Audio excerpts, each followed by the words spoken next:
Hello friends, டேஸ்டியான Kerala style பருப்பு குழம்பு பார்க்கலாம். வாங்க வீடியோக்குள்ளே போகலாம். இது ரொம்பவே சிம்பிளான ரெசிபி.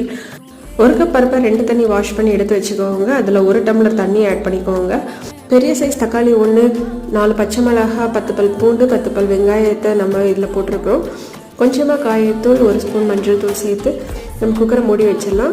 அது குக்கர் விசில் வரட்டும். அது வரைக்கும் தேங்காய், பூண்டு, ஜீரகத்தை நல்லா கரகரன்னு அரைச்சி வச்சிடலாம். இப்போ நல்லா துருற மாதிரி கொஞ்சம் அரைச்சி வச்சாச்சு. இதே போதுமாக இருக்கும். இப்போ விசில் வந்துச்சு. 4 விசில் விட்டு எடுத்துக்கோங்க. அதை நல்லா பருப்பை கடைஞ்சி எடுத்துக்கோங்க. பருப்பை நல்லா கடைஞ்சதுக்கப்புறமா உங்களுக்கு எவ்வளோ தண்ணி வேணும்னா நிறைய தண்ணி சேர்த்துக்கலாம், இல்லை கட்டியாக வேணும்னா அவ்வளோ சேர்த்துக்கோங்க. நான் 1 டம்ளர் தண்ணி சேர்த்துருக்கிறேன். அதை திருவின தேங்காவே நம்ம போட்டு தேவையான உப்பு போட்டு இதை நல்லா நான் மிக்ஸ் பண்ணி எடுத்துக்கிட்டேன்.